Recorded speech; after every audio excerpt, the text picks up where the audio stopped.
Now we are here in a clubhouse in ASCARI Resort. Clubs. This is a very nice place. You like it? Yes, I like it. I can come here very more often.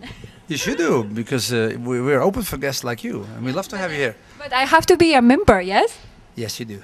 I heard it's very, very expensive. No, it's not. No, well, what's expensive, huh? I don't know, like a 200 euro? A little bit more, I guess again. Well, that everything you can see on the homepage of the ASCARI. Yes, we have all the information.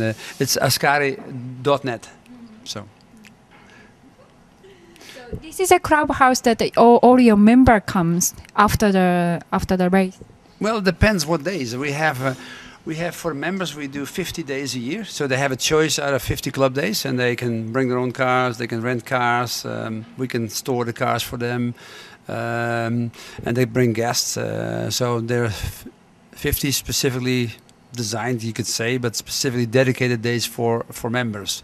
On top of that, there's also people do some sort of a special membership. It's called it's the Formula One membership, where people with Formula Ones can run the Formula One cars, and they get another 8 additional exclusive test days for Formula One cars or Group C cars. And how many championships you're organizing here in Club ASCARI? Not many. It's not really. We're not really made for championships. That was never the outset. That we didn't really want to have a normal circuit where they do championships. It was mainly designed for doing the club and getting the club atmosphere.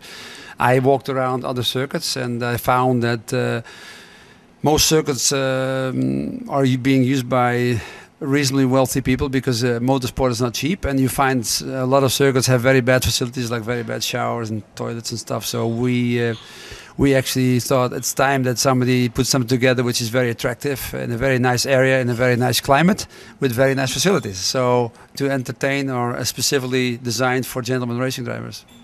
Because this clubhouse, really, you have a 5-star service. Thank you. Thank you. We're trying our best, and yes, the chef is very good. He came from a very good restaurant. The servers are very good. People are very well trained, very well behaved. I think it's very important. So we cater for a little bit more classy catering. Another question is, most of your members they are good drivers. Yes, most of them, because they own a supercar and a Formula One car or radical cars. So to be a member, they all have to be good drivers. No, as yourself. No, of course not. No, of course not. I mean, if you love motorsport and you haven't had the time to or the chance to train before, you can do it in our place, and it will be in total exclusivity. If you're not a good driver, you want to learn, and you don't want anybody to see it, you can do all that without being viewed from the outside. So if we have a royalty that doesn't want to be seen, he can hide the track, and we have total protection around. There's no paparazzi or anything coming in, and he can make a total fool of himself if he wants to. And so you have instructors also here? We also have instructors, yeah, many instructors. So any level of motorsport we can get them to. You teach people sometimes, Klaus? I mainly am responsible for the Formula One training, because that's something I've been doing for the last 12 years. And it takes a specific knowledge to get them to that level. We have people that train in exercise, or sorry, give lessons in radicals or BMW or Formula 3s. But Formula One is a different kettle of fish. It needs a little bit specific training by somebody who's done it before. It's quite difficult lesson, but you have to be fully prepared. You have to have a basic knowledge before they start taking lesson. Yes.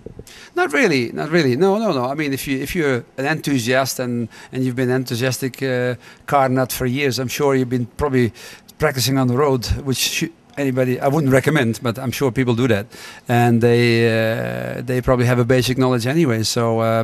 So yeah, at any level you can start here, and we can start with cars, dune buggies, get car control. Once you have the car control, we then can go to a radical or whatever, and then learn the rules about racing, learn the flags, learn the conditions, learn the safety measures, and then gradually by practice you get quicker and quicker. However, teach someone like my level of driving skill. a problem at all. We can get you up to Formula 1 level if you want to. It's not a problem. It just takes a little bit more time maybe, but maybe you're very talented. You never know. You might not have discovered your own talent. I'm a very good horse rider. I used to do the show jumping. Is that help? Well, the only thing with horses, I think you have to be a very brave person to ride a horse, because I would be scared stiff. The horse doesn't have a throttle, no brakes, no steering wheel, and he doesn't listen to what you tell him to do. And a car does. So I feel that a car is much safer than a horse, because a horse, as I said, has his own will and does what he likes.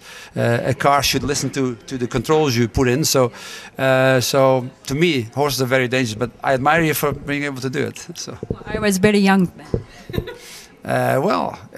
So that means you have the courage to do it, and I'm sure you will have the courage to race Formula cars already. Well, I hope so. One day I would like to try here in Club ASCARI. Yes, no. Let me know when, and we'll book you in. It's not a problem. Yeah. And tell us about the circuit that you're preparing and you're going to be part of this season. Well, again, we're competing this year in Bosch GP, which is basically a European Formula 1 championship. Well, it's not a Formula 1. I'm saying that wrongly. It's a championship for Formula 1 cars. So Formula 1 cars racing and against each other. So you have obviously the big Formula 1, which is owned by Bernie Ecclestone, a very successful race series and world known. And we are basically the only other series racing these cars. And in the form of a European Championship. We are having races in 7 different countries. We start with the Hockenheim in Germany, then with what's the second one? Donington, UK. The third one is Spa, Belgium. The fourth one is Zandvoort, Holland. The fifth one is A1 Ring in Austria. The sixth one is Monza in Italy, and the last one is beautiful here in Ascari in Spain. So. That's very nice. When it will be here, coming to the ASCARI? I think we are here the 7th of November this year. 7th of November, we will be here, for sure. Yeah, sure. That's the final race, it's a celebration race, the party race, and the decision, hopefully, who's going to be champion. Yes, of course, it's a big thing. For us it is, maybe not for everybody else, but for us it definitely is. Yeah. And what's your plan for this spring, apart from the championship? This spring? This spring, summer, and this season. Well, obviously I've been through the winter now, and you participate in all this championship, all this circuit. All the races, yes, definitely. Yeah. How many of them? There are 7 countries, and we have 2 races a weekend, so we have a total of 14 races. And so you have to travel a lot, no? Yes, we have to travel a fair bit, but it's only like 7 locations, so it's not that bad. I mean, I think the big races sometimes have 18 different locations all over the world, and 7 is okay. When you start when you start the season, what kind of training are you going to have daily? Well, obviously we're just going through the winter, and for me, I am always very hungry in the winter, and I gain a lot of kilos, so I really have to start training very hard. I just started, and I was nearly sick this morning. I was training so hard, and I nearly was going to be sick. But I have to, from now on, really seriously commit to good training, because otherwise I will not be fit. So the training consists basically out of cardiovascular. I'm interested in building up big muscle, because muscle is weight, especially not at the top. So I probably have very skinny arms, but that makes me fast. So basically it's concentrating on cardiovascular training. It consists of I fast walk up the hill, probably 45 minutes. Then I go back and do a 5-minute sprint up the hill. Then I do an hour on the cross trainer, and then at night I probably do another 45 minutes uphill. Okay, so you are not putting in show muscles, let's say, but you need to have a real strength, yes? Yes, we were running. We actually took the power steering off the Formula 1 cars to make it simple, and it's not a problem. So I have enough strength for the arms. Obviously, your neck needs to be really trained, and I did a lot of training 12 years ago when I started. I built my neck up to 18.5 inches. It's dropped down to 17.5, but it's sufficient because I never have a neck problem. So I never train the neck anymore. The races, the 7 events that I do annually, will keep my neck in shape. So my neck is not good enough, no, for the Formula 1. I doubt it. You would have to do some serious training, because you will last probably half a lap and your head will go like this. If you were to be able to maintain the high speed, you have to go through a corner as well. So. Is there any special diet for that together with your training? Well, I'm not into proteins because again, proteins build up muscle. More like potassium to build up the heart strength. But then a lot of good vitamins like food state vitamins, which are life products. We actually manufacture them ourselves.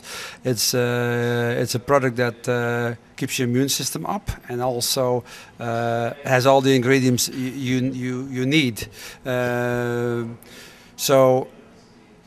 The diet, well, there's no specific diet. If you want to lose weight, what I tend to do is keep the carbohydrates and the protein separate on separate days, and that'll make me lose. I can lose about 8 kilos in the pre-season. Yes. 8 kilos. Mm. And then with I wanted to ask you before you took off and the circuit, if you go on a circuit this morning, what did you eat before you going on a race? Well, this morning it wasn't very important because I was just here to do a couple of installation laps and obviously laps to show. So for this morning I've just eaten as normal. It's okay. But I wouldn't last 20 laps probably. I would only last 5 laps probably because I'd be too tired, that's for sure. I'm not fit enough yet. But in 2 or 3 months I definitely will be, for sure. So do you have any other, like because obviously this is a very dangerous sport too.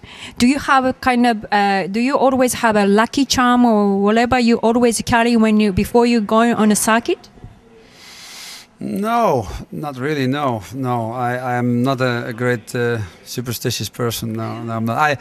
I believe in being very positive, and I have a great belief in working with the way I work and the way I live towards a certain, well, thinking pattern. But it's nothing to do with lucky charm. It's more like trying to be positive, trying to avoid stress by living a certain life, which make sure you don't have any stress. Thank you very much, Kra.